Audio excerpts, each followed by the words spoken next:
A partir de agora, então, a sessão está sendo gravada, né? Então, agora mais oficialmente, boa noite a todas e todos. É muito bom rever vocês, né? Porque, afinal de contas, a gente não chega a ter esse contato visual, mas é muito bom estar presente em tempo real com vocês, para a gente poder ter um segundo momento um pouco mais dialogado, né? A gente teve aquele primeiro momento que foi um encontro de apresentação, né? Onde eu propus a dinâmica da disciplina, vocês falaram sobre vocês, foi bem bacana. E depois a gente seguiu, então, a partir dos vídeos e dos textos e das questões motivadoras no fórum. Então, agora é a segunda vez em que a gente vai poder conversar em tempo real. Bom, nesse plantão síncrono de hoje, né, ele tem dois objetivos centrais, né? O primeiro objetivo é a gente poder revisar conteúdos, tirar dúvida, né? Então, a partir dos textos dos autores, abordagens que a gente já viu, é muito importante a gente aproveitar esse momento para ouvir as reações de vocês, ouvir o que ficou confuso, o que não ficou, o que vocês querem, enfim, comentar, né? Então, esse é o primeiro objetivo e um dos maiores. Mas ele também tem um segundo objetivo, esse nosso encontro hoje, que é o objetivo de ouvir vocês também sobre a dinâmica da disciplina, né? Há uma dinâmica que é totalmente nova para mim, né? Sei que para vocês né? Vocês vêm nessa rotina desde o semestre passado, e não é dinâmica ideal, né? Assim, eu acho que ideal não é para ninguém, né? Mas é o que está sendo possível da gente fazer. No entanto, essa margem do possível, dentro dessa margem do possível, cabem ajustes, né? Então, é importante ouvir de vocês também quais são os ajustes necessários nesse momento em que a gente está agora da disciplina. Então, esse é um segundo objetivo. Um terceiro, né? E um pouco menos.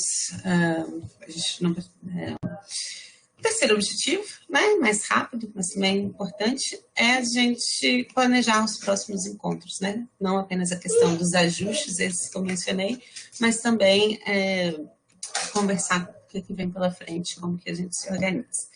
Bom, para a primeira parte, então, que é essa parte de revisão, perguntas, o que vocês preferem? Gente, só um pouco, meu filho acabou de me tirar a tomada. Só um pouco. No ano passado, a Sociedade Brasileira de Sociologia organizou um seminário sobre os 100 anos da observação. Bom, desculpa, gente, mas enfim, aquilo que eu ia dizendo, não são as condições ideais para ninguém, pois é, né? Isso também inclui para ele, não é?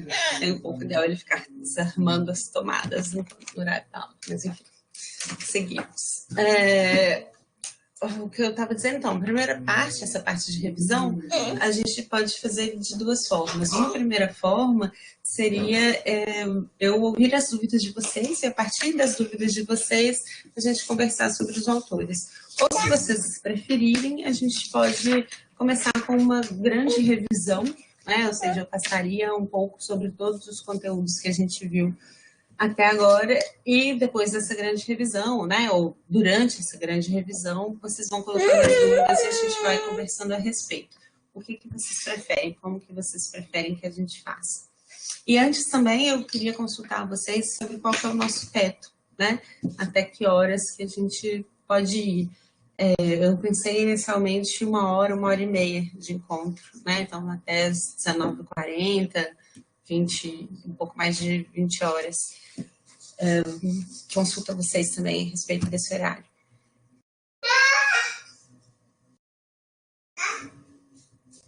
Por mim, tudo bem. Joey, eu acho legal a gente fazer essa abordagem geral. Para mim, como o Paul Feyerabend, ele é o que faz que vai criticar mais os outros autores, eu acho que seria legal abordar mais o Paul Feyerabend. Na minha opinião, né? Não sei o que os colegas acham também. Também.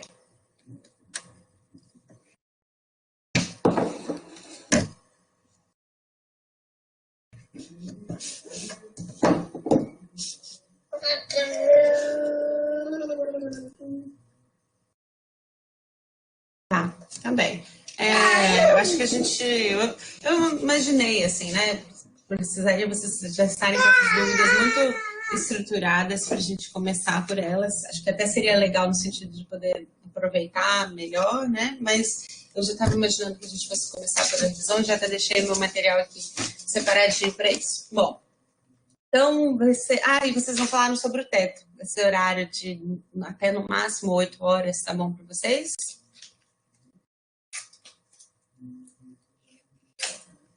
Sim? Então tá, se alguém tiver alguma outra questão, fiquem à vontade de colocar aí no chat que eu estou acompanhando também enquanto estou falando. Bom, então hoje a gente está encerrando esse primeiro grande módulo, né? Que é um módulo que desde o primeiro dia, eu falei para vocês, é um módulo que eu tenho muito carinho por ele, eu acho ele muito central na discussão, né?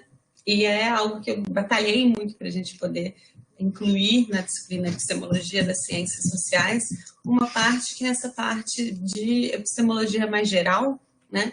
Porque o grande fundamento dele, e o que eu espero é que vocês, a partir das leituras que foram feitas, a partir dos vídeos, né, hoje já se sintam um pouco melhor em responder, é responder essa pergunta, né, que é a pergunta que é a ciência afinal. Né? Essa grande pergunta, que é a pergunta que eu peguei ali do livro do Chalmers, né, mas que baliza toda a discussão epistemológica. Né? Então, o que a gente viu ao longo dessas semanas e ao longo desses textos foram diferentes respostas à pergunta o que é a ciência afinal. Né? Então, interessante seria depois a gente conversar um pouco, tá, e vocês hoje, como vocês definem o que é ciência. E ao longo das discussões, o que eu espero que tenha ficado mais ou menos claro, é que a gente vai complexificando as respostas possíveis, né, para essa pergunta. Então, quando a gente não tem nenhum contato com uma discussão epistemológica, pode parecer muito simples a gente responder o que é a ciência afinal. Falar assim, a ciência é um tipo de conhecimento que segue um método, né? Então, que segue um método científico. Tá, mas então todo conhecimento científico é produzido a partir do acesso a um tipo de método, né? Bom, essa é a primeira resposta e a resposta talvez a mais influente, né? Que é a resposta positivista. Então, a gente começa essa jornada, né, pelo positivismo e a definição de ciência pelo positivismo. E o que é o positivismo e o que ele nos conta? Bom, o positivismo ele é uma doutrina filosófica, né?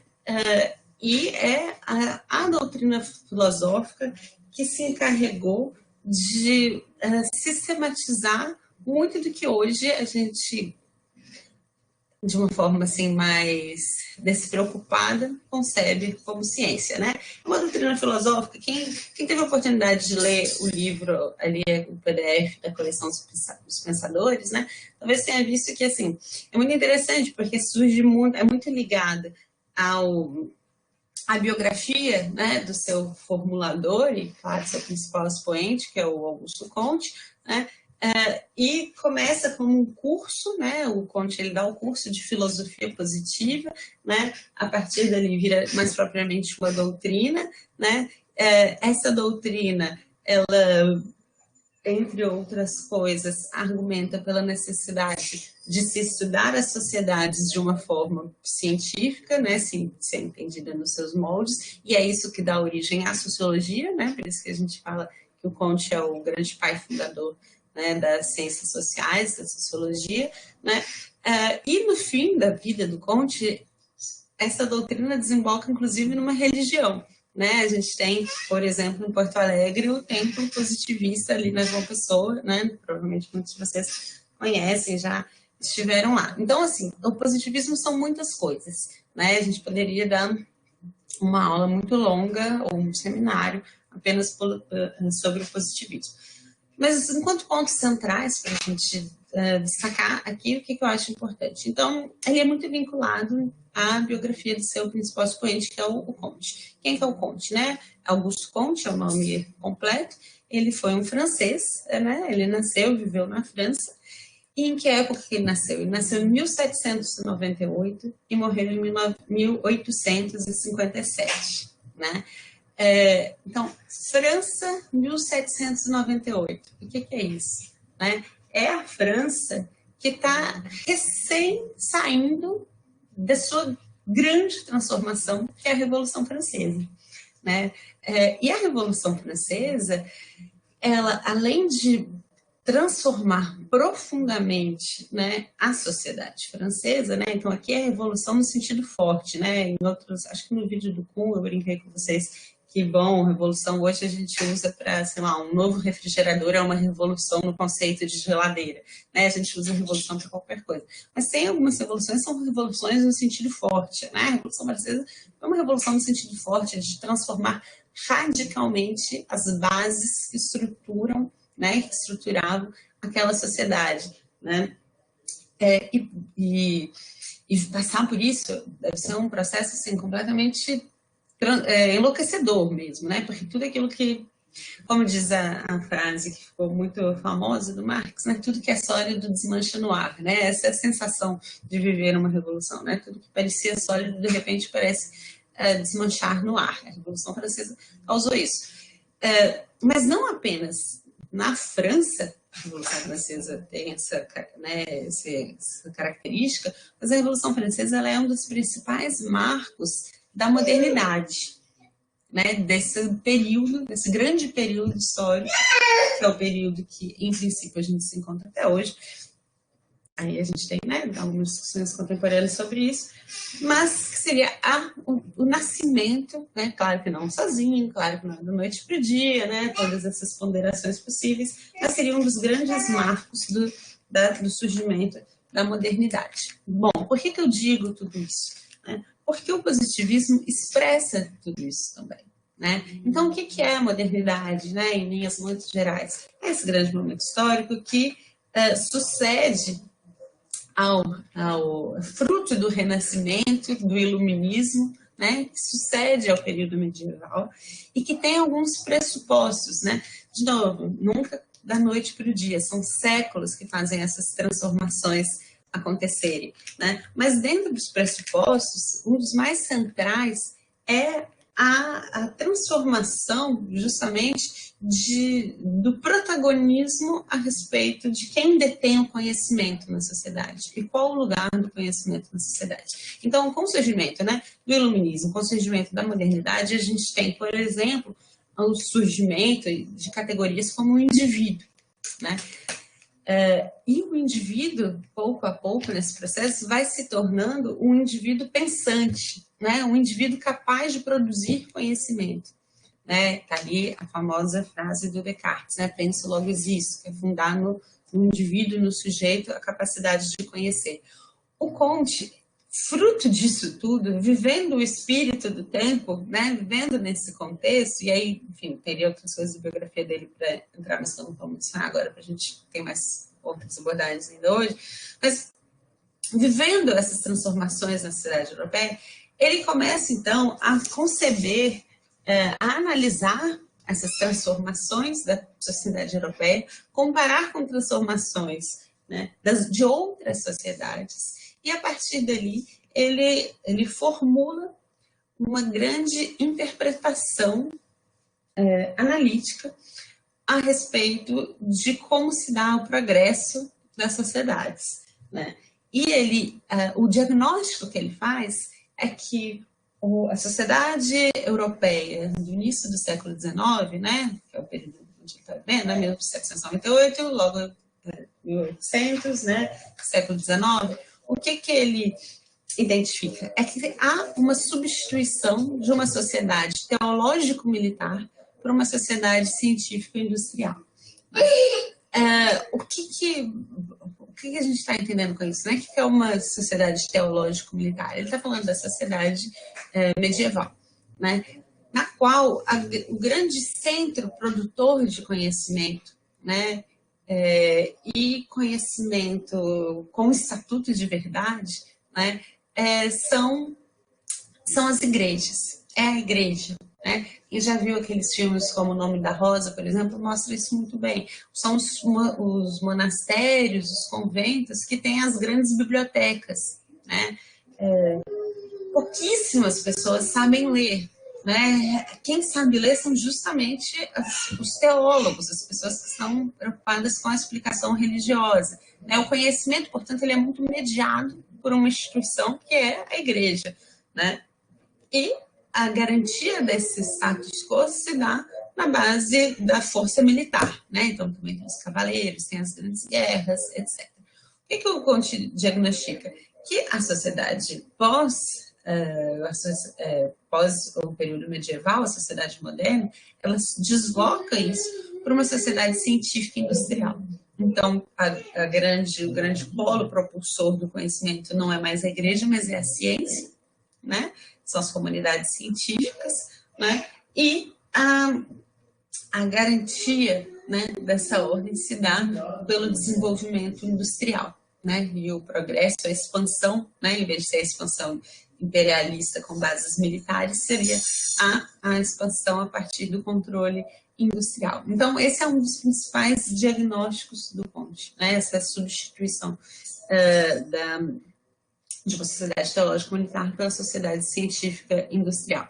A partir dali, ele cria, então, uma série de categorias e análises a respeito da própria sociedade europeia, como também das demais sociedades. Por exemplo, né, é a partir dessa classificação das sociedades que ele vai cunhar um dos seus principais conceitos, né, uma das suas principais formulações teóricas, né, que é a famosa Lei dos Três Estados. Então, o que é a Lei dos Três Estados? Ele vai falar assim, bom, então, as sociedades, elas passam por um processo que é um processo de...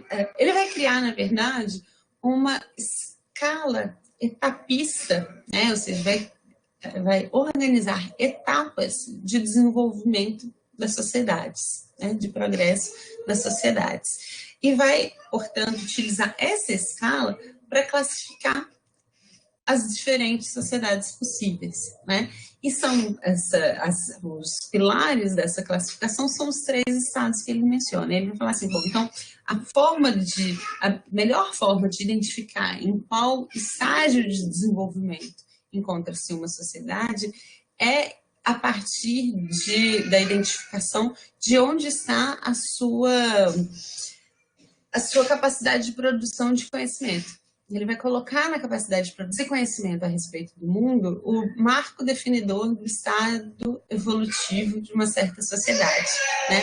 E aí ele vai identificar que existem, então, três estados possíveis. O estado teológico, o estado metafísico e o estado positivo, né? Sendo que dentro do estado teológico haveria ainda outras três subdivisões. Então, o que seria o estado teológico, né? Seriam aquelas sociedades que produzem explicações dos fenômenos ao seu redor a partir da manifestação de forças abstratas, né? No período teológico, essas forças abstratas poderiam ser da ordem fetichista, politeísta ou monoteísta, né? Então, o que seria uma sociedade que está no estado teológico fetichista?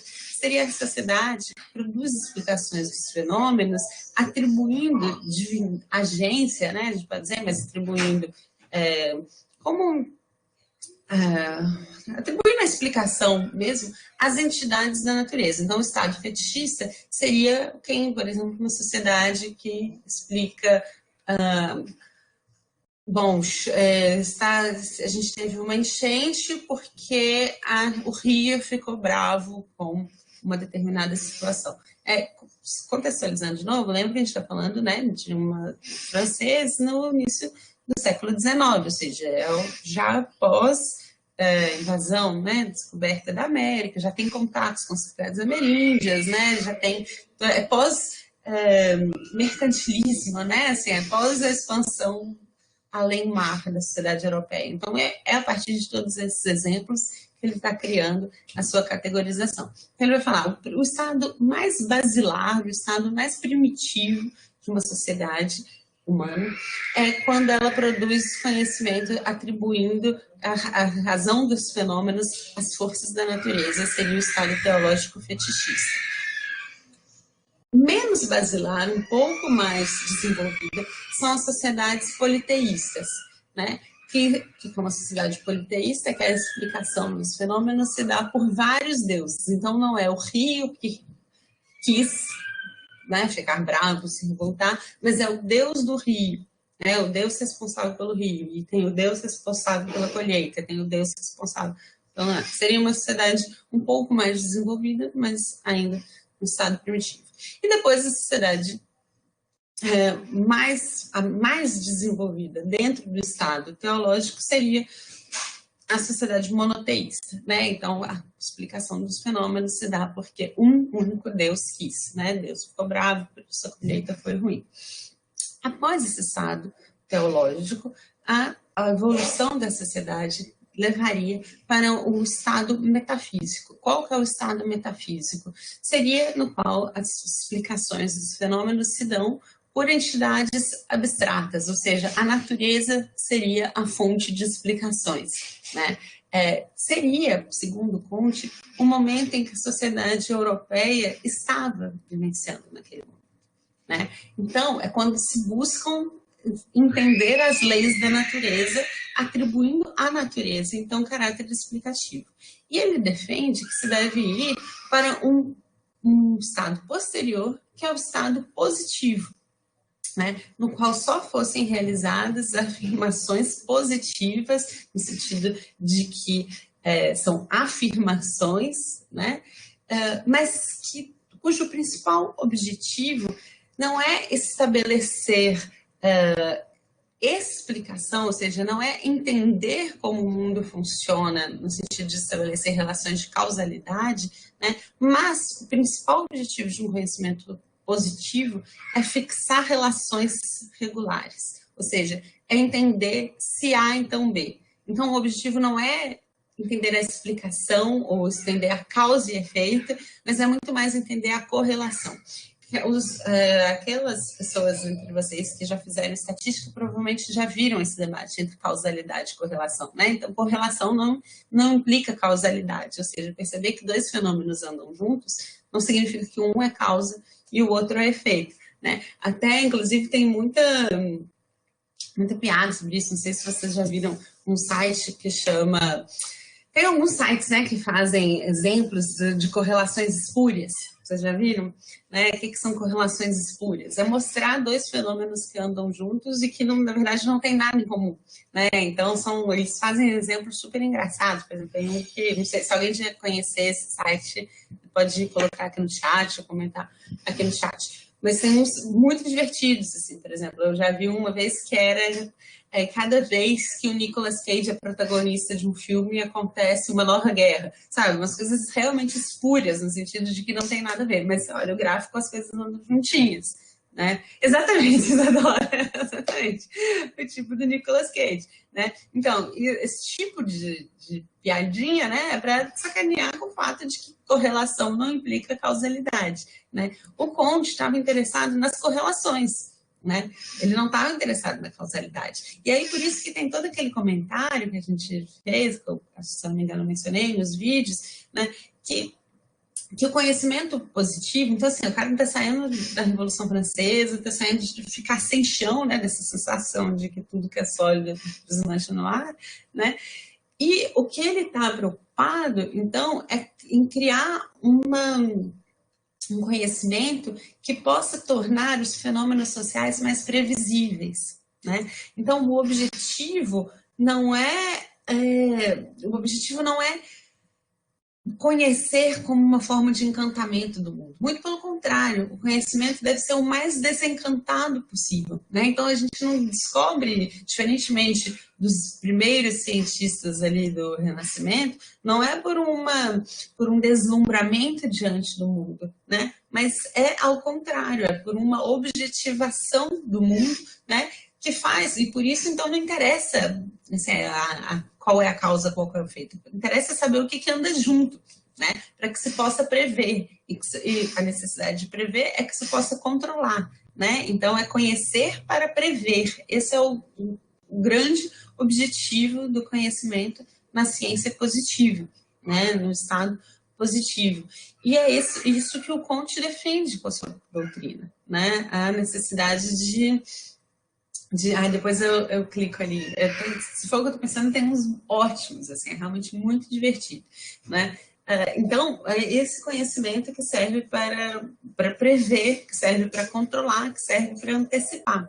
E tem ali, nisso, né, nessa formulação, uma série de pressupostos também, né, a respeito de como funciona o conhecimento, né, mas também a respeito de como funciona a sociedade, né, que é essa assunção, né, ou seja, se assume que as transformações da sociedade seguem uma única história, né, que é uma história linear, né, que depois de um determinado momento vem outro momento e um momento específico, né, que essa história pode ser antecipada, ou seja, tem uma teleologia, né? O que é essa palavra teleologia? Quando a gente já tem o fim definido desde o princípio, né? Então, já se sabe, já precisa se decifrar qual é esse fim da história, né? A que se deve chegar ao conhecimento, e ele não vai produzir grandes arroubos, grandes mudanças. A necessidade de conhecer é entender aonde se tem que chegar para que se possa conduzir esse processo de uma forma mais ordeira, digamos assim, né? Para que se possa chegar sem tantos sobressaltos a esse ponto, a esse estágio desejável, a esse estágio final, né? Então, esse é um pressuposto também bastante importante do positivismo. Bom, é necessário também dizer que o Comte ele chega a essas conclusões, e o que ele defende ele chega, né, a partir da análise da própria história das ciências também. E ele tem um argumento de que as ciências, né, elas vão se complexificando, né? E aí ele fala assim, bom, então a gente começa, o conhecimento científico começa aprendendo a respeito das estrelas, e aí se constrói, então, a astronomia. Depois começa a se estudar as partículas químicas, né? Depois os organismos vivos, né? Então, astronomia, química, estudando as partículas químicas, depois de organismos vivos, a biologia, né? As ciências naturais, e ele fala, agora a gente precisa dar um passo além, complexificar ainda mais, estudar algo que é ainda mais complexo, que é a ciência da sociedade, né? Então, a ciência da sociedade seria a ciência capaz de usar o método científico para analisar esse superorganismo, digamos assim, ou essa unidade de análise mais complexa que é a sociedade. Então, além do pressuposto dessa linearidade, né, histórica, essa linearidade e esse etapismo, né, pelo qual deveriam passar todas as sociedades, né, tem também um pressuposto de que existe um único método científico, né? Esse método científico serve para a astronomia, para a química, para a biologia, e deve servir para analisar também a sociedade, né? Então, a ciência da sociedade deve olhar para os grupos sociais como um biólogo olha para os organismos vivos que ele estuda, né? Guardem essa frase, a gente vai retomá-la quando a gente estiver discutindo as bases epistemológicas das ciências sociais, que é o nosso próximo módulo, né? Mas então, o que ele está defendendo, né, é o que a gente chama essa homogeneidade epistemológica entre as ciências. O que significa isso de homogeneidade epistemológica, né? Existe uma única forma, uma forma homogênea, né, de conhecer, né? Seja nas ciências biológicas, seja nas ciências físicas, seja nas ciências sociais, né? Então, há uma homogeneidade nesse acesso ao conhecimento, a esse olhar, né? Além dessa homogeneidade epistemológica, ele também traz como pressuposto e defende a dupla universalidade do pensamento científico, né? O que é um pensamento duplamente universal? Né? Primeiro, o que é um pensamento universal? Né? Universal significa que se aplica a todos, se aplica a todos os contextos, né? Se aplica a todas as variações possíveis na amostra, né?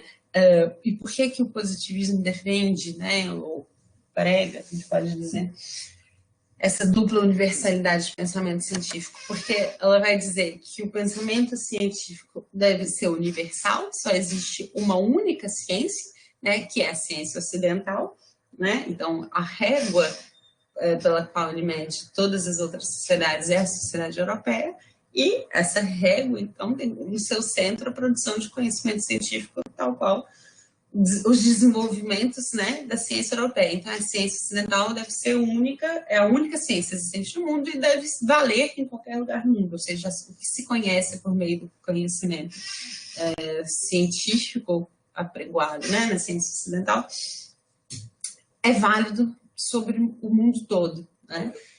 E isso é uma camada de universalidade. A segunda camada é o método científico. Também só há um método que deve ser aplicado de forma indiscriminada a todas as variações possíveis, né? Então, por isso fala essa dupla universalidade do pensamento científico. Bom, em linhas muito gerais, para nos estendermos muito só no positivismo, acho que seriam esses os principais pontos. Vocês têm alguma dúvida, algum comentário, alguma questão? Então, a gente já pode ir passando direto para o Popper. Eu vou tomar um copo d'água enquanto vocês digitam. Água, filha? Água? Opa! Francisco, tem.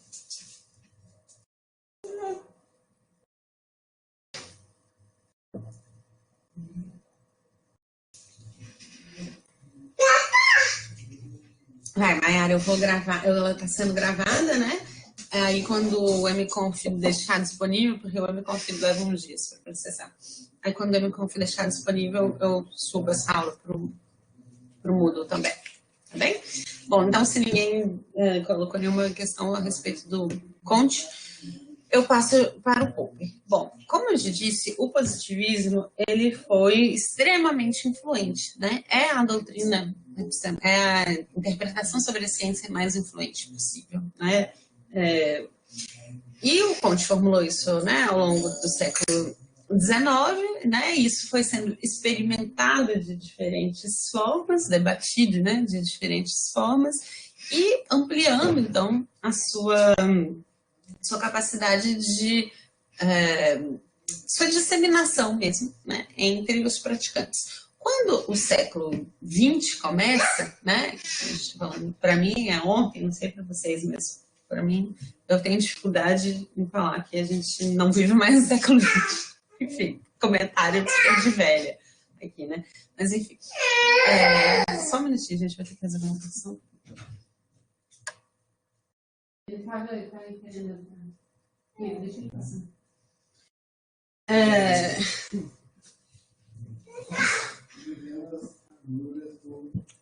Quando a gente quando o século XX começa, né? Então ele começa com forte ascensão das teorias positivistas, né?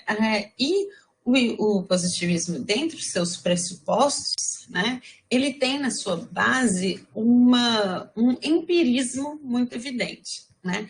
A gente discutiu um pouco ali nas questões motivadoras, todos vocês responderam que não discordam, né? Que não discordam, desculpa, que discordam, não concordam, né? Com aquela frase que o conhecimento científico começa com a observação fiel da realidade. Bom, no entanto, apesar de numa aula de epistemologia isso parecer já algo assim muito superado, né? Não é tão simples assim, né? Muitas pessoas, né, em diferentes contextos vão concordar com essa afirmação, porque a base do positivismo é essa, né? Assim, de que para conhecer, né, e conhecer de uma forma objetiva, para se olhar, né, para os povos, para as sociedades humanas, assim como um biólogo olha para um organismo vivo que ele estuda, é preciso observar bem, né? E aí tem todo um entendimento, né, de que observar é um ato desinteressado, para usar uma frase que é uma frase do Bourdieu em outro contexto, né? Mas enfim, como se observar fosse um ato despido de valores, né?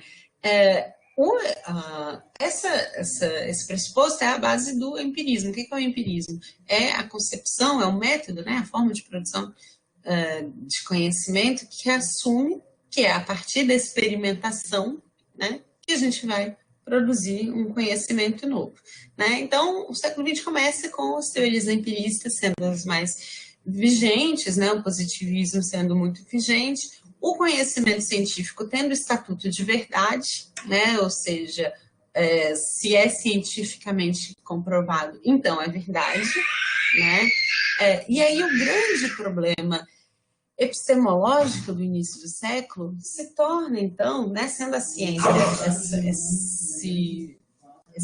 esse locus de produção de verdades da sociedade, né, começa a se tornar, então, uma questão muito importante a demarcação entre ciência e não ciência. Né?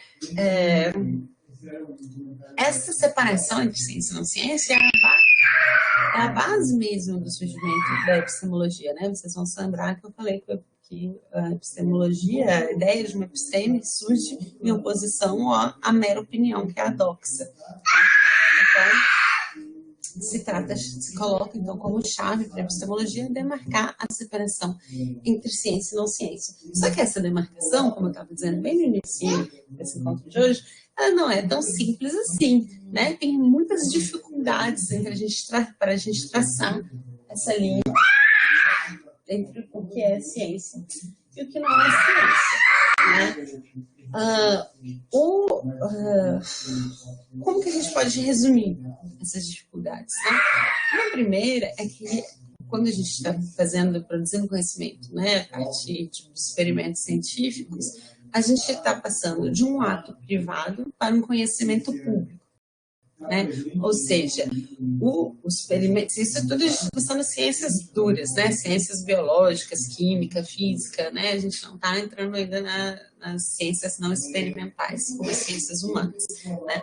Mas, se a gente está pensando numa ciência produzida em laboratório, né, que faz um experimento científico, né, o experimento científico ele é realizado num ato dentro do laboratório, né? Mas para que ele se torne uma teoria, para que ele se torne um conhecimento científico que circule, né, é necessário, então, que se transforme esse ato que aconteceu dentro do laboratório em algo comunicável, né, em algo que expanda, que vá para além, né, do laboratório e que se torne um conhecimento público. Então, nessa passagem, a gente necessariamente vai precisar de uma série de mediações. Né? Essa mediação pode ser desde publicar um artigo científico, né? Mas para publicar um artigo científico, depois bem mais para frente na disciplina a gente vai ver o que o Latour, por exemplo, vai dizer disso, né? A gente precisa transformar algo que aconteceu, que eu vi com os meus olhos, em, por exemplo, texto, em, por exemplo, gráficos, né? Em, por exemplo, pode chegar perto da tomada ali, que ele desarmou, abriu a caixinha da tomada e deu uns fios para fora, por isso que eu estou me preocupada. Obrigada, Lu, mas daqui a pouco deve acabar o do meu marido, acho que as coisas vão ficar mais simples. Mas obrigada, agradeço a atenção, a gentileza. Mas então, precisa, no mínimo, dessa mediação, dessa tradução. Né? E isso já coloca, então, já faz com que as coisas não sejam tão brotar daquilo que se observa assim, né? Para além disso, ou soma-se a isso, o fato de que a gente precisa transformar enunciados singulares, ou seja, a gente precisa transformar afirmações a respeito do que foi observado em leis gerais, ou seja, em afirmações que possam ser ampliadas, né? Não adianta muito, não resolve muito eu dizer, quando eu levanto esse cotonete ele cai. Eu preciso saber se existe uma força no centro da Terra que puxa todos os corpos para o chão, né? Estou fazendo uma descrição super tosca da lei da gravidade, né? Mas então a lógica é essa, a lei da gravidade é algo que tem que valer para todos os objetos em todas as circunstâncias, né? Então a gente precisa transformar esses atos singulares em leis gerais. Essa transformação não é nada simples, né? E ela tem tantas nuances que se tornou talvez um dos grandes problemas epistemológicos no início do século XX, que foi chamado de problema da indução, né? Tem muitas formulações a respeito do problema da indução. Talvez a mais simples, né, que eu mencionei no vídeo, que eu gravei para vocês, é falando, por exemplo, da história dos cisnes, né? Ou seja,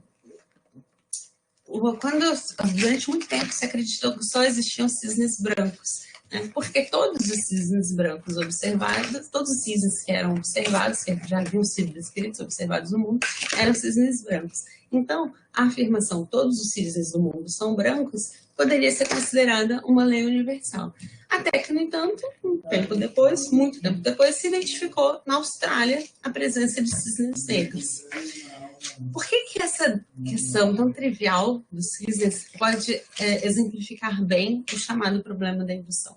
Porque ela mostra que não importa quantas milhares de vezes uma observação seja feita, ela não nos dá nenhuma garantia de que essa afirmação pode ser generalizada para os acontecimentos futuros, né? Ou seja, o fato de todas as milhares de observações já realizadas sobre os cisnes produzirem informação de que os cisnes são brancos, isso não dá nenhuma garantia sobre os eventos futuros. Isso serve para o cisne, mas serve para todos os outros experimentos, né? Então, o fato de todas as vezes ter acontecido uma dada coisa não me garante que essa mesma ação repetirá o mesmo comportamento. Tem uma fábula muito idiota que vocês vão ficar, assim, ficar bravos comigo, mas eu sempre conto ela, porque ela é tão idiota que ela acaba registrando bem, né? Que é a fábula do peru de Natal. E é também sobre esse problema da indução, né? O que é essa fábula do peru de Natal? É um peru, né? Sabem que nas fábulas os perus são, né? São vivos, né? Participam da... Gente, desculpa, agora acabou. Meu marido está levando o bebê para jantar e comer. Daqui a pouco, quem sabe, ele já vai dormir. Já está comendo, tomar banho, enfim. Bom, o que diz a fábula do peru? Né? Era um peru muito observador e tal, e aí aquele tédio, né? Já aviso, gente, vocês vão ficar bravos comigo, mas espero que depois disso a questão da indução fique muito clara para vocês. Porque depois vocês vão ver isso, se não já viram, por exemplo, em pesquisa social, quando fala o método indutivo com o método dedutivo, qual é a diferença entre eles. E é basicamente isso. Né? Então, o método indutivo é um método, né, que assume que a produção do conhecimento se dá a partir do chão para cima, né? A partir da realidade se observa uma sequência de fatos, né, e da observação desses fatos regulares se produz uma teoria. É o oposto do método dedutivo, que é, a partir da teoria, se coloca a prova, se testa e se produz o conhecimento. Bom, a fábula do peru é uma explicação do problema da indução. Por quê? A partir, então, da observação de dados regulares. O que acontece? O peru vivia num lugar, né, numa granja lá, e ele ficava, era um peru muito observador, e onde ele comia, tinha o coxinho dele lá, né, onde ficava a comida dele, e em cima desse coxinho tinha um relógio. E aí, um belo dia, ele estava ali, não tinha mais nada para fazer, e viu que a pessoa que veio alimentá-lo colocou o alimento às 10 da manhã. E ele percebeu, olha, essa pessoa me alimentou, vieram trazer minha comida às 10 da manhã. Será que amanhã também vai ser assim? No dia seguinte, ele foi ver, o alimento dele foi colocado às 10 da manhã. Ele falou, será que todos os dias, então, eu sou alimentado às 10 da manhã? E começou a anotar, né, e observar. Passaram-se todos os dias da semana, sempre ele alimentado às 10 da manhã. Aí ele pensou, e fim de semana? Será que eu sou alimentado às 10 da manhã no fim de semana? Chegou o sábado, chegou o domingo, 10 da manhã. Ele começou a considerar, e quando chove? Será que eu sou alimentado? O dia que choveu, alimentado às 10 da manhã. E quando for feriado? Alimentado às 10 da manhã. E quando vier o inverno? Veio o inverno. E quando o inverno acabar? Pago. Após 364 dias de observação rigorosa, ele percebeu que sempre, fizesse chuva, fizesse sol, era inverno, era verão, primavera, feriado, dia útil ou não, ele era alimentado às 10 da manhã. Ele falou, olha, eu considerei todas as variáveis possíveis e eu posso falar com muita segurança de que eu sempre sou alimentado às 10 da manhã. Até que no 365º dia, o dia que ele já nem estava preocupado em fazer a anotação, porque, afinal de contas ele já tinha a lei geral dele, era dia de Natal. E durante todo esse ano ele estava sendo alimentado justamente para no dia de Natal ele virar o alimento. Então é uma fábula, brinco, não vegana, né? Peço desculpas por isso, mas então chegou no dia de Natal, antes das 10 da manhã, em vez dele ser alimentado, ele foi levado para ser abatido. A história tem um final triste, sinto muito, lamento, mas acreditem ou não, essa fábula eu não inventei, eu não seria tão cruel assim, mas é uma fábula presente em vários manuais de epistemologia do século XX para mostrar, então, por que a indução é tão insegura, né? Por que ela não nos dá nenhuma garantia? E se ela não nos dá nenhuma garantia, né? Vai por terra o princípio mesmo da epistemologia, vai por terra o princípio mesmo da oposição entre ciência e não ciência, do que é um conhecimento científico, do que não é um conhecimento científico. Afinal de contas, a diferença da ciência deve ser justamente, segundo, né, se entende, a sua capacidade de produzir um conhecimento mais garantido do que aquele que é mera opinião, né? Portanto, a partir desse tipo de questão, né, os epistemólogos do século XX se deram conta de como era inseguro, né, se ancorar em um método que não respaldava que o conhecimento científico era mais garantido. Então, se não é por aí, como que a gente vai produzir esse conhecimento mais garantido? Bom, uma possibilidade que começou a se apresentar como muito influente no início do século XX, né, especialmente por um grupo de epistemólogos que ficou conhecido como Círculo de Viena, foi a fuga para a probabilidade, né? Ou seja, bom, a gente sabe que não tem nenhuma garantia de que vai se comportar assim, mas a gente espera que vai se comportar assim. E até hoje, se a gente for fazer, né, por exemplo, quase todos os experimentos, né, das ciências experimentais se ancoram em testes estatísticos, né, que vão testar justamente a confiabilidade, né, que é a história de, bom, tem 90% de chance de se comportar de tal modo, tem 40% de chance, mesmo nas ciências humanas, né, quando a gente está construindo uma amostra, né, a gente tenta considerar todas as variáveis possíveis, para um estudo quantitativo, né, e ver como dentro dessa amostra a população se comporta para a gente produzir uma margem de probabilidade, né? A probabilidade, então, ela é uma solução possível, mas ela não resolve a questão sobre a garantia do conhecimento científico, não faz com que o conhecimento seja em termos lógicos, né? Ou seja, por princípio, um conhecimento mais garantido do que o outro. Funciona para orientar a nossa vida, né? A partir de 90%. É a questão que, por exemplo, um tratamento médico, olha, tem 70% de chance de ao fazer isso você ficar bem, ou tem 88% de chance de você não ter uma reação alérgica a determinado alimento. A gente aceita esse risco, né, dependendo da circunstância, ou pelo menos a gente pondera esse risco para tomar as nossas decisões, né? Então, para a prática, funciona. Mas no que diz respeito ao princípio da ciência, né, que faz com que a ciência seja diferente de outros conhecimentos, isso não resolve. Isso incomodava muito Popper, né? Então, a gente chega, né, no Karl Popper, que é esse epistemólogo, né, esse filósofo austríaco, ele nasceu na Áustria em 1902, né, e veio a falecer no Reino Unido em 1994, após se tornar um Sir, né, ele, o Paul McCartney. Então, tem esse título recebido da nobreza pelas suas contribuições à ciência, né? E o Popper, então, a grande questão dele era essa questão lógica, né? O principal livro dele, inclusive, chama-se A Lógica da Pesquisa Científica. E ele vai falar, bom, tudo bem, a probabilidade pode nos orientar a tomar decisões, mas ela não resolve esse problema, né?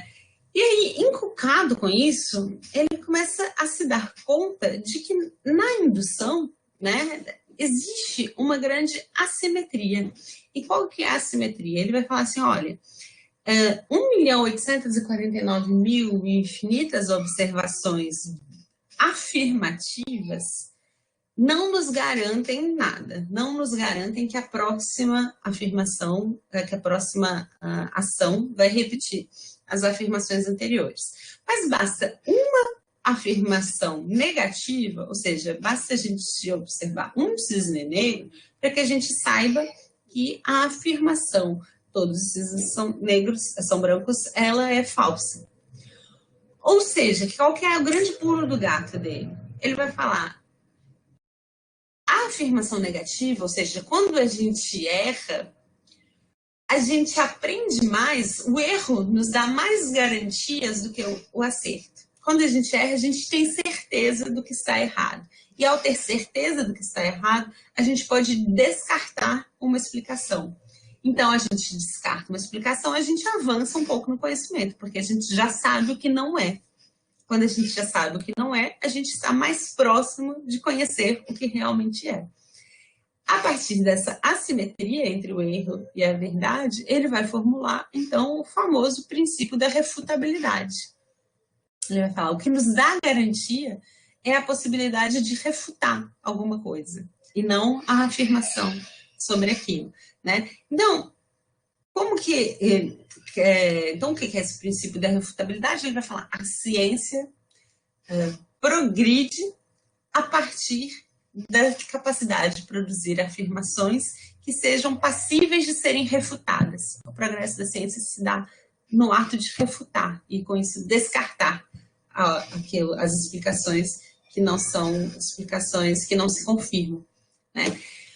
Chama a atenção para vocês que ele está falando o tempo todo de refutabilidade, de refutar. E refutar é diferente de falso, né? Ou seja, falar que algo é refutável é diferente de dizer que algo é errado, ou que não é verdade, ou que é mentira, né?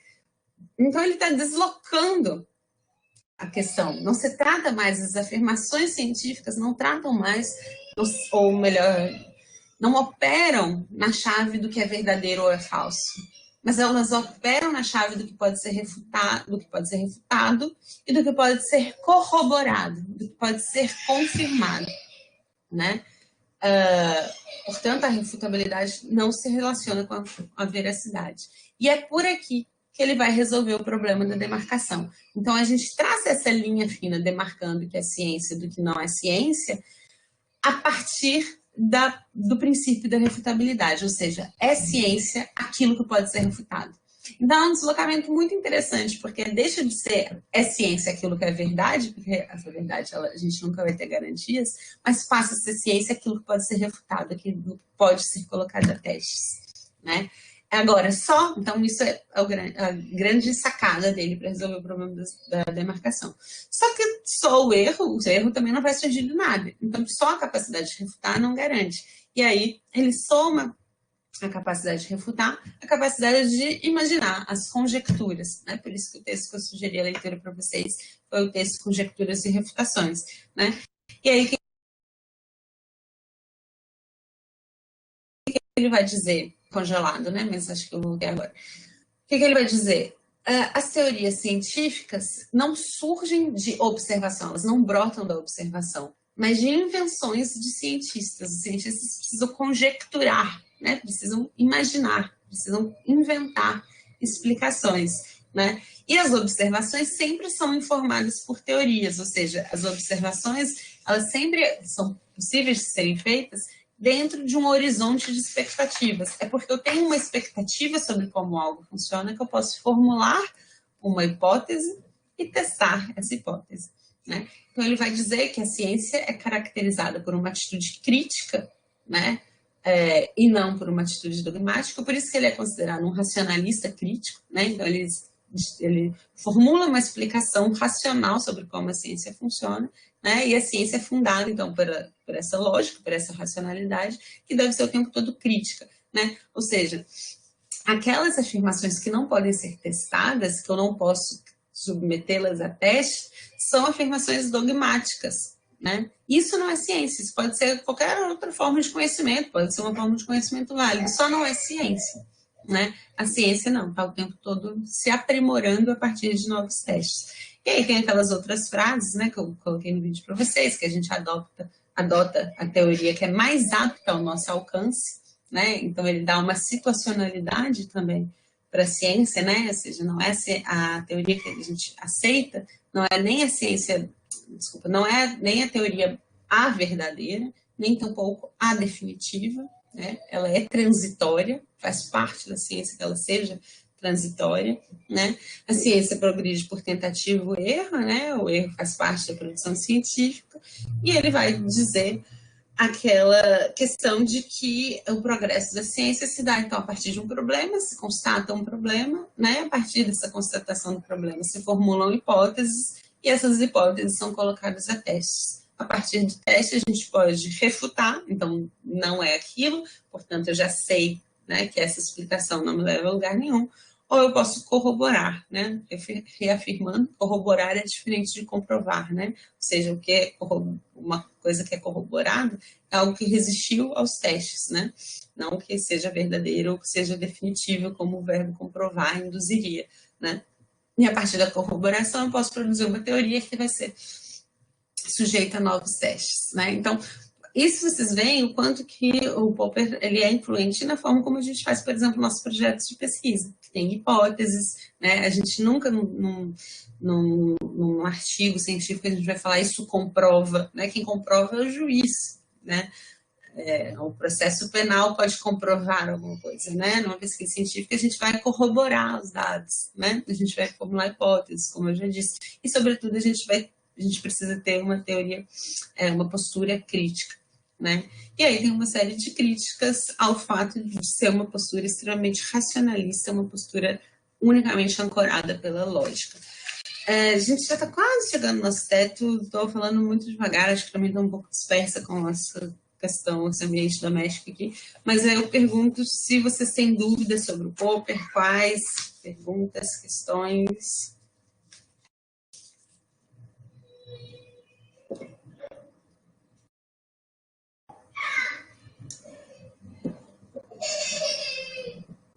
Não, eu vou, se ninguém digita nem fala nada, eu vou seguir. Então, o Popper faz um grande salto em relação à abordagem positivista, né, no sentido de não aceitar o empirismo como algo dado, né, como algo capaz de produzir explicações e de deslocar, então, essa chave verdade e erro, né, e colocar a ciência nesse lugar dessa atitude crítica. Bom, contemporâneo ao Popper, né, e participava de uma série de debates, então tem alguns livros que vão ter, né, um capítulo escrito pelo Popper, outro capítulo escrito pelo Kuhn, e outro capítulo, o Popper, Kuhn e o Feyerabend são todos contemporâneos e todos participaram dos mesmos debates, e cada um acrescenta uma pedrinha nessa discussão. E qual que é a pedrinha acrescentada pelo Kuhn, né, e qual que é o debate que o Kuhn vai fazer? O Kuhn, ele vai questionar essa posição estritamente racionalista, estritamente lógica, né? Esse passo a passo que o Popper faz. Ele fala assim, tá, isso é importante, mas não é exatamente assim que a ciência funciona, né? Então, o Thomas Kuhn, que a gente está falando do Thomas Kuhn, que nasceu nos Estados Unidos, muito contemporâneo, assim, inclusive faixa etária, né, com o Popper. Ele nasceu em 1922, viveu até 1996, né? E ele viveu nos Estados Unidos e ele era um físico, ele não era um filósofo, ele era um físico, né? E fazia experimentos científicos e passou a dar aula, depois seguindo, né, acontece quase todas as carreiras, né, a pessoa tem uma formação científica e depois vai dar aula, e quando ele foi dar aula foi atribuído para ele dar a disciplina, ministrar a disciplina de História das Ciências. E ele foi ministrar a disciplina. Quando ele foi ministrar a disciplina, ele deu os manuais e falou, gente, não é assim que a ciência funciona. Desses livros, textos não são fidedignos. E aí ele resolveu escrever um livro que falasse, que desse a real, assim, vamos dizer como funciona a história da ciência, né? E ele escreve, portanto, em 1962 é publicado, A Estrutura das Revoluções Científicas, né? Eu chamei a atenção no vídeo, né, que o título já reúne, assim, o grande argumento do livro, né? E esse argumento, então, tem dois pilares, revolução e estrutura, né? O que eu chamo a atenção para vocês é o que é o plural, o que é o singular, né? Então, ele está falando a estrutura das revoluções científicas, ou seja, as revoluções são muitas, né? mas elas seguem uma mesma estrutura. O que o Kuhn vai destrinchar é qual é essa estrutura comum das revoluções, né? Então, esse é o primeiro argumento, um argumento muito central. A ciência progride, né?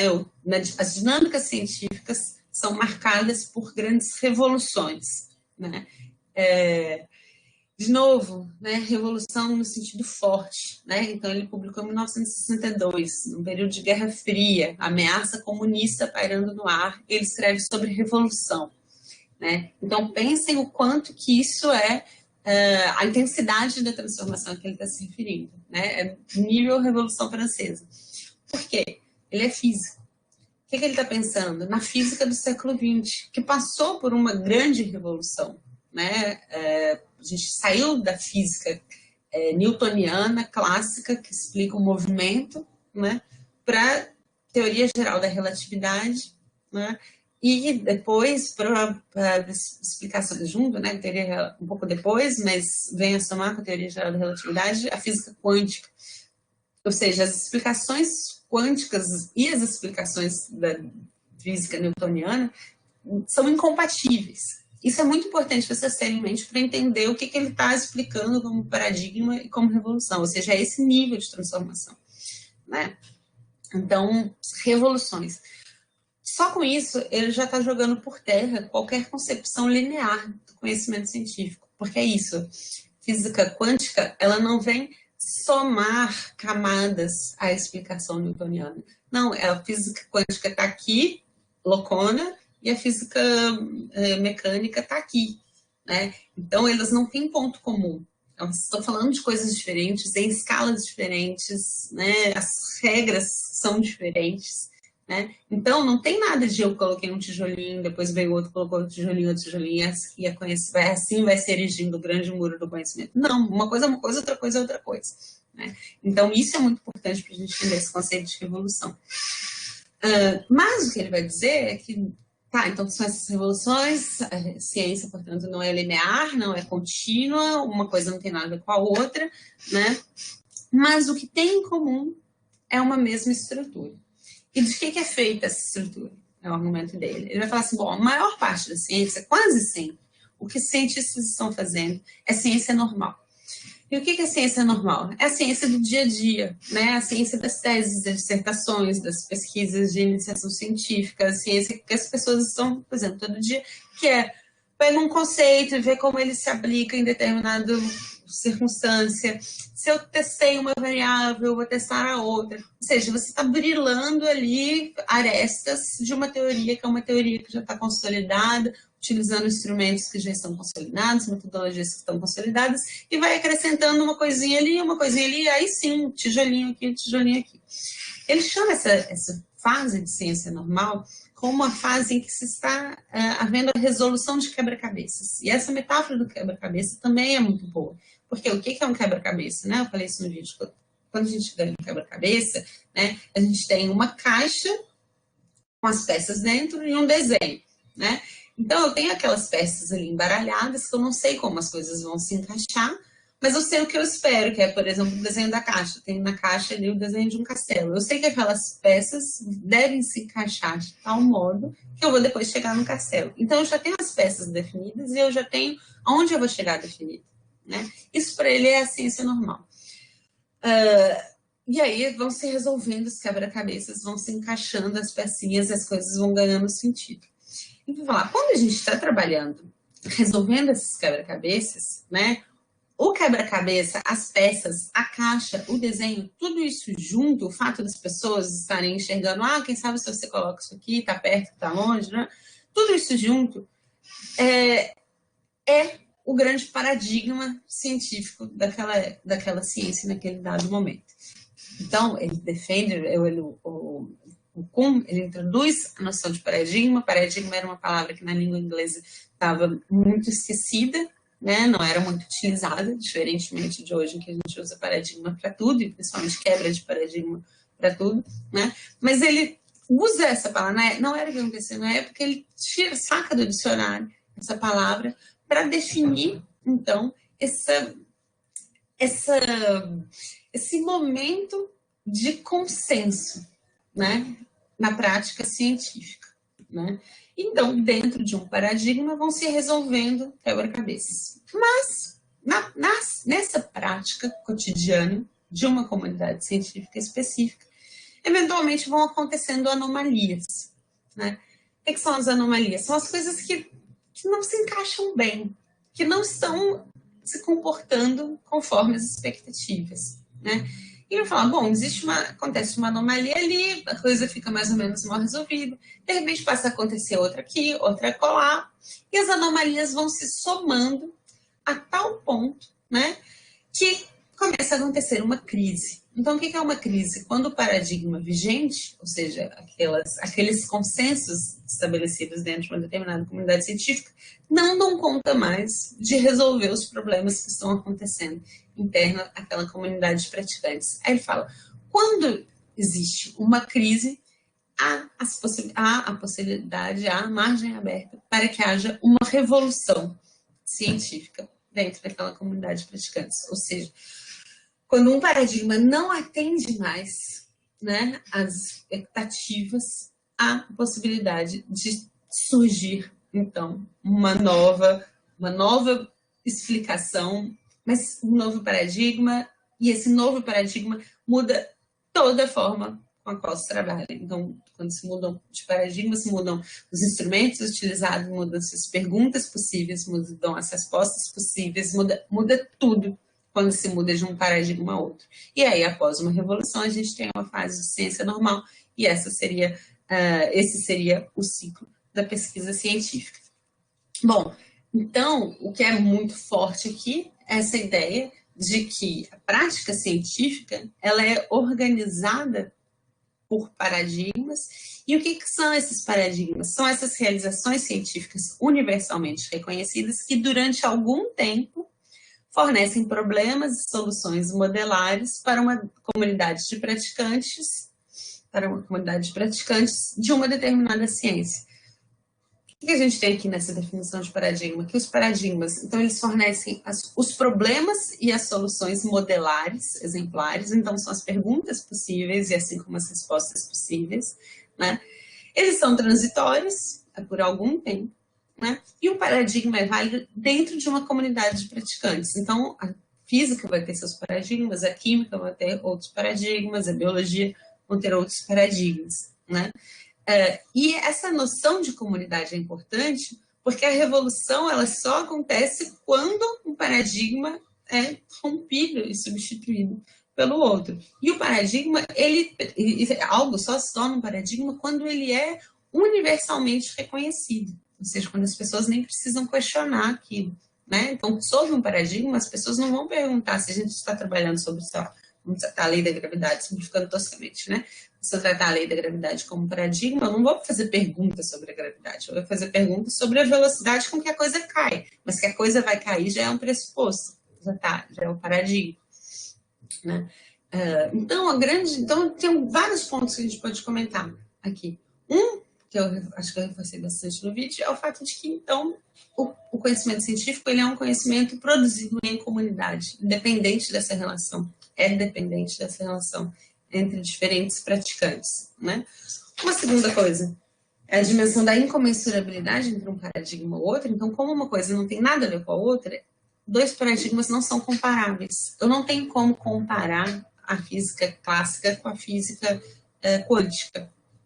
Não é possível, né? Incomensurabilidade diz, não existem medidas comuns, né? Então, como chegar a afirmar, olha, quando há descoberta, né, ou quando há uma mudança de paradigma, os cientistas passam a viver em um mundo diferente, né? Os cientistas, após uma revolução, trabalham num mundo diferente, né? Então, aqui tem outras coisas que a gente pode explorar também, que seria essa relação entre epistemologia e ontologia. Ele vai defender que o progresso da ciência, então, se dá através de evoluções, portanto, a gente não tem uma continuidade, né? E se é assim, a gente também não tem verdades que sejam totalizadoras, né? Que vão ser eternas, duradouras, de forma alguma, né? O que a gente vai ter sempre vai ser essa situacionalidade da produção do conhecimento científico, né? Então, a ciência é como esse grande empreendimento humano. Em linhas muito resumidas, esse seria o Kuhn. Também não sei se vocês querem fazer algum comentário a esse respeito.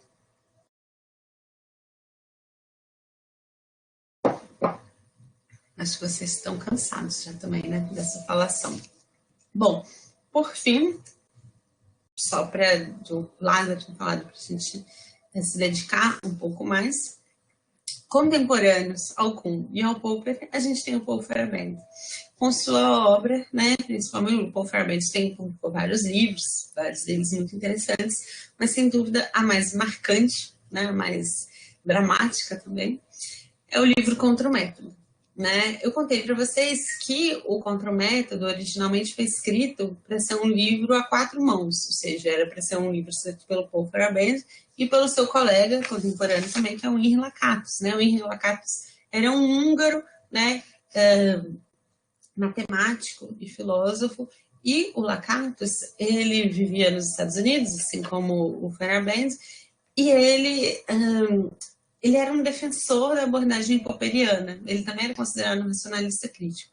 Mas uma das críticas que você faz ao Popper era que, quando se refuta, não se refuta simplesmente assim, bom, eu fiz um experimento e deu errado. Qual parte do experimento que eu vou refutar? Tem muitas opções possíveis, né? Isso não é uma questão apenas lógica, né? O que o Kuhn vai dizer? Ele vai dizer, se o experimento deu errado, foi a Lorena fazendo o doutorado dela que o experimento dela deu errado, claro que ela vai achar que foi o experimento dela que precisa, sei lá, o reagente não era um reagente bom, né? Porque nunca uma mulher brasileira, como falo com esses termos, né? Eu estou transportando o argumento dele, mas ele vai falar assim, não é assim uma doutoranda para desbancar refutar uma teoria, né? Então, a crítica ao Popper passava muito por isso, né? O que se refuta aqui? Como que se decide qual parte que é refutada?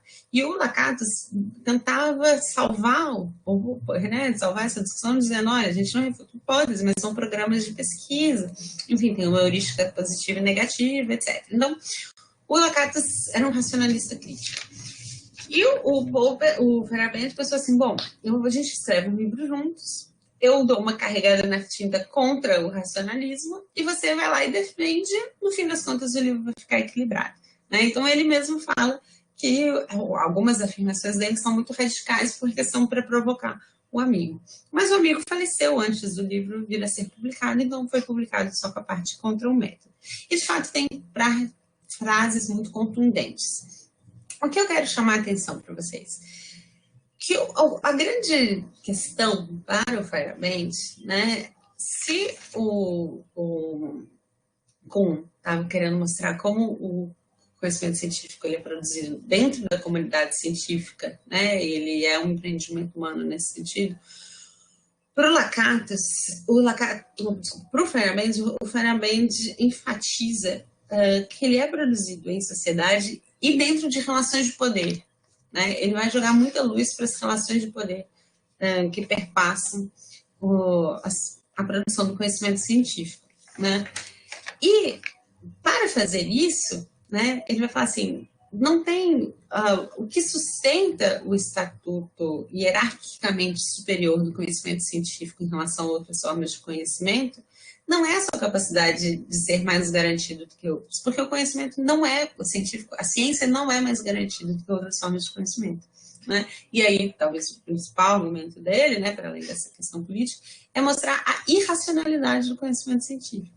Né? E aí, o que ele vai dizer? Ele vai falar assim, olha, os epistemólogos ficam aí tentando criar roteiros, passo a passo, protocolos sobre como funciona o conhecimento científico, mas quando a gente vai para o laboratório, a gente vai ver que um experimento bem-sucedido usa determinados truques, enquanto outro experimento usa outros truques. Né? Ou seja, tem um jeitinho que é dado aqui, tem outro jeitinho que é dado ali.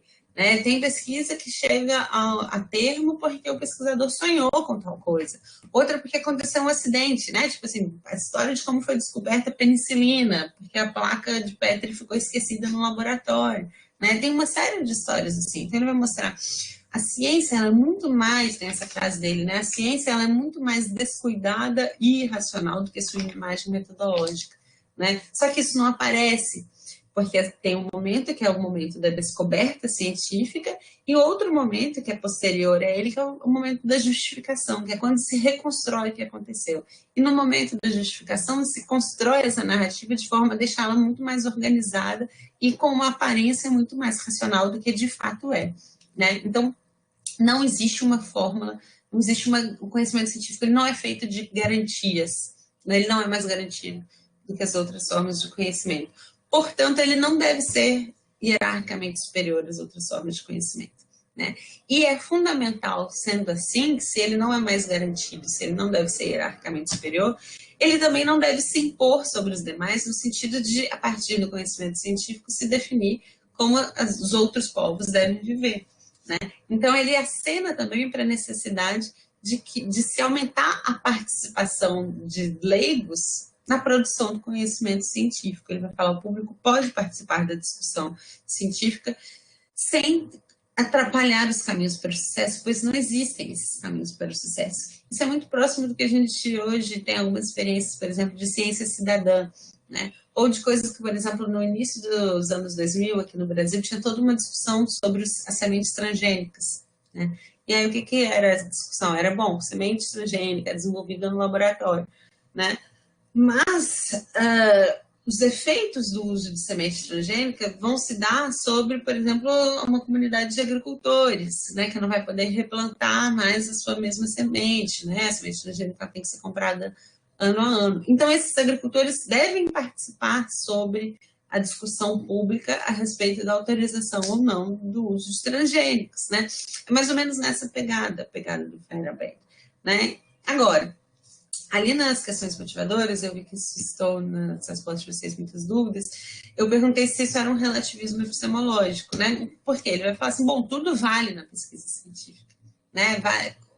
Uma hora é um jeitinho, uma hora é outro, e tudo é possível, tudo vale, né? Mas isso quer dizer que qualquer conhecimento pode ser produzido de qualquer jeito? Ele vai falar, não, né? Uma hora é um determinado jeitinho que vale, em outra hora é outro, né? Então, não há uma equivalência entre os conhecimentos. Eles só não são, a priori, de partida, uns melhores do que os outros, né? Só não existem fórmulas. Mas não, isso não significa que eles sejam igualmente transponíveis, né? Então, ele vai enfatizar muito isso, ele vai dizer que a ciência não é uma entidade única, não é uniforme, nem sempre ela funciona, né? Então, se o Popper destacou a importância do erro, o Feynman vai falar, quase sempre os experimentos dão errado, só uma pequena parte que se salva, né? É uma ilusão achar que a ciência é, por princípio, melhor do que qualquer outra forma de conhecimento, e a única forma de fazer uma ciência ética, né, é fazer com que a comunidade participe, né, com seus valores e objetivos, porque, além disso, ele vai dizer, não é nem desejável uma ciência que seja totalmente desprovida de valores, né? Ele também está escrevendo nos anos 70, né? Ele está escrevendo num período pós-bomba atômica, né? Onde ficou muito claro os riscos de um desenvolvimento científico desenfreado, né? Ou pelo menos desprovido de valores, né? Então, essas seriam as ideias gerais do Feyerabend. A gente chegou agora já às 8 horas. Eu pergunto dúvidas, comentários, o que vocês, algum ponto que vocês querem destacar? Oi, me ouve? Tá, pode falar. Acho que então Felipe Slazer. Tá conseguindo me ouvir bem? Tá. Tudo bem. Não, o texto do Feyerabend eu acho que foi um dos que eu mais gostei, assim, e aí eu comecei a pensar, né, que principalmente dentro da antropologia a gente tem que sempre botar na nossa cabeça que a ciência não é uma forma de conhecimento superior e tudo mais, até porque ela legitimou muitos ataques colonialistas, racistas e do mundo, enfim. Daí eu tô tentando a cada dia, ainda mais com essa disciplina, desconstruir essa ideia, né? Só que aí tem algumas coisas que me impedem de avançar nessa desconstrução, que é, por exemplo, não dá para se dizer que a ciência é mais confiável do que outra forma de conhecimento, segundo Feyerabend.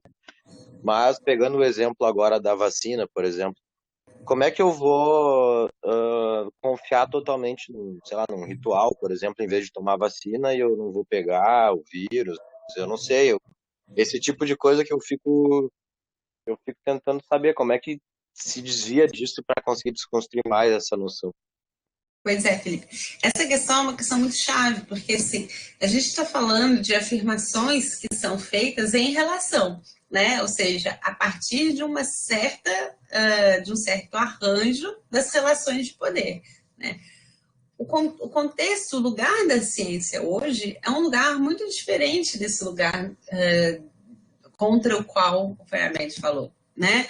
Então, o Feyerabend está falando de uma ciência que, acho que eu comentei em alguns vídeos, em que falar cientificamente comprovada era uma forma de encerrar qualquer discussão. Hoje não, né? A ciência não tem mais esse estatuto de verdade, mas tampouco essa credibilidade na produção de relações de poder, né? A gente está vendo, esse exemplo da vacina, há uma série de controvérsias mesmo, né? E muitas pessoas falam, essa ciência não tem muitos outros interesses, não é bem feita, na verdade, as reais intenções da pesquisa científica são outras, e eu confio mais em outras coisas. Então, mudando-se essas relações de poder, a gente muda também as suas implicações, né? A gente muda também os argumentos mesmo daquilo que o Feyerabend estava questionando. Então, se a gente assume essa situacionalidade, a gente reposiciona também a própria ciência nesses argumentos, né? E aí, por exemplo, acho que aí, para essa pergunta, né, que você colocou, tá? Como que a gente compara vacina, né, com, sei lá, fazer um ritual para evitar ficar doente, né? Primeiro, a gente compara para quem, né?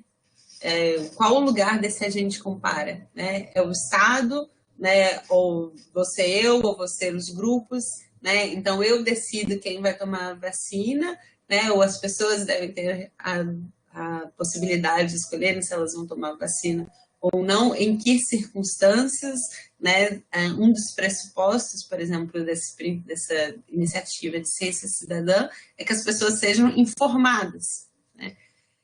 Como que a gente pode considerar uma informação suficiente em países extremamente desiguais, né? Como, por exemplo, é o nosso país? Porque como chega uma informação, como a gente tem garantia de que chegou informação suficiente num país extremamente desigual para que as pessoas possam tomar decisões informadas a esse respeito, né? Então, mudam as relações, mudam as implicações também, né? Além disso, tem as questões que o Kuhn vai colocar de que, bom, a ciência ela é produzida em conjunto, né? Então, quem produz garantia não é uma lógica, não é um princípio, não é porque ela é por princípio racional, mas o que produz garantia é o fato dela ser produzida coletivamente, né? Então, é diferente de eu falar, eu, Lorena, sei que isso é válido, do que, bom, cientistas em vários lugares do mundo estão produzindo dados que demonstram que uma vez que as pessoas são vacinadas, a taxa de mortalidade diminui, né? Então, o fato de ser coletivo é o que produz garantias, né? E não o conhecimento de autoridade de falar assim, eu, Lorena, digo para vocês, isso é bom, isso não é, né? Então, são saídas diferentes, né? Que vão partir dessas relações diferentes que são tecidas em outros momentos históricos, em outros contextos sociais dessa prática científica, né? Eu acho que essas são as questões epistemológicas, isso que você coloca nos aponta para uma coisa que é muito importante. Essas questões que eu estou discutindo com vocês são as questões epistemológicas do início do século XX. Quais são as questões epistemológicas do início do século XXI, né? Que é o que a gente está vivendo agora. Acho que isso que a gente tem que se colocar. Não sei se eu te respondi. Não respondeu, até se tiver algum material sobre o debate de hoje em dia para nos lançar por e-mail, enfim.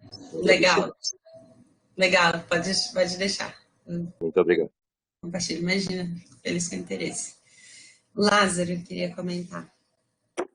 Só rapidinho, Lázaro, a Isadora perguntou ali no chat, mas eu estava respondendo o Felipe, sobre o arquivo a ser entregue.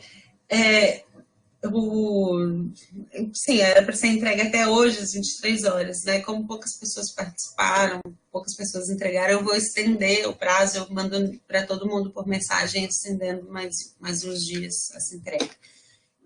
Se vocês quiserem também já comentar com os colegas, mas eu vou mandar para todo mundo pela sala de aula virtual. Mas diga, Lázaro.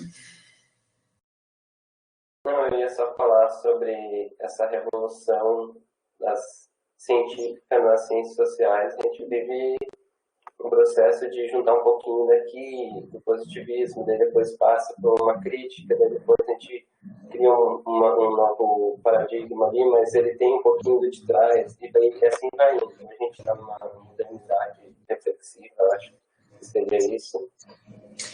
E não tem essa revolução. Tchau, Luísa. Tchau, Lu. Não, as ciências humanas nunca couberam muito bem nessa estrutura apresentada pelo Kuhn, né? Porque sempre se afirmou que as ciências humanas são multiparadigmáticas, né? Então, esse pressuposto básico de um paradigma consensual nunca houve nas ciências humanas, né? Então, se a gente pega as bases epistemológicas, que são tema do próximo módulo, né? O paradigma marxiano é muito diferente de um paradigma weberiano, é muito diferente de um paradigma durkheimiano, que são os clássicos das ciências sociais, e a gente sempre teve comunidades de praticantes adotando esses paradigmas diferentes, né? Então, por princípio, essa estrutura das revoluções já não serviria. Para muitos cientistas das ciências físicas, né, experimentais, eles vão dizer, por isso que ciências humanas não são ciência. Muita gente vai dizer isso. E isso, por exemplo, vocês veem, muitas vezes a gente vê, tem lugares que, por exemplo, na URGS é Instituto de Filosofia e Ciências Humanas, né? Filosofia é uma coisa, ciências humanas é outra. Em muitos lugares são Instituto de Humanidades, né? Por que chama Humanidades? Para justamente não chamar de ciência, né? CAPES, em determinado momento, parou de chamar de ciência e começou a chamar de humanidades num mesmo momento em que começaram a ser retirados alguns recursos das áreas das humanas, né? No sentido de que, bom, a gente vai direcionar um recurso para quem produz ciência, né? Então, muito está nessa crítica também pelo fato de ser multiparadigmática, né? Então, é outra dinâmica de funcionamento, outra forma, né? Então, se isso serve para ciências duras já é questionável, o que dirá para ciências, né, humanas e sociais, né? Não sei se te respondi lá. Respondeu sim. Eu estava lendo um livro do Rubem Alves, Entre a Ciência e a Sapiência. Ele faz tem umas partes que ele fala sobre o que é científico, daí ele escreveu uns trechos bem legais. Ah, legal. Depois, se você quiser compartilhar com a gente algum trecho, pode colocar ali no fórum. Acho que seria bacana. Ah, vai ser bem legal. Ele até faz tem uma parte do Popper ali. Ah, legal. Eu quero ver. Quero ver. Legal. Bom, pessoal, agora são 8h08, já é mais ou menos o teto que a gente tinha combinado, e já éramos poucos e alguns colegas já saíram, então não sei se a gente encerra por aqui e continua conversando pelas outras formas ali do fórum. Tudo bem por vocês, se a gente encerrar? Acho que tudo bem, Lorena. Então tá. Então, vamos encerrando. O Mário está digitando ali, vamos ver. Mário e Felipe estão digitando. Isso, tudo bem? Então tá, gente. Então, espero que tenham aproveitado esse momento, né, da gente, enfim, conversar um pouco. Acho que não faz muito sentido fazer uma avaliação da dinâmica agora, que a gente está entre poucos e já não avançando da hora, mas eu peço a vocês que, se puderem, mandem um feedback para mim por mensagem. Ah, professora, o vídeo está muito longo, o vídeo está muito curto, ou, enfim, o que vocês quiserem, né? Para mim é muito importante ter esse feedback para planejar os próximos e ir adequando, calibrando o que foi importante, tá bem? Eu que agradeço a presença de vocês e peço desculpas pela parte meio confusa aqui, que, enfim, né, estamos todos nesses arranjos aí de trabalhar de casa. Eu queria falar só sobre a participação dos colegas aí, eu acho que foi bem boa a participação, porque eu mesmo não consegui participar muito, e aquilo ali ajuda muito depois na compreensão dos textos.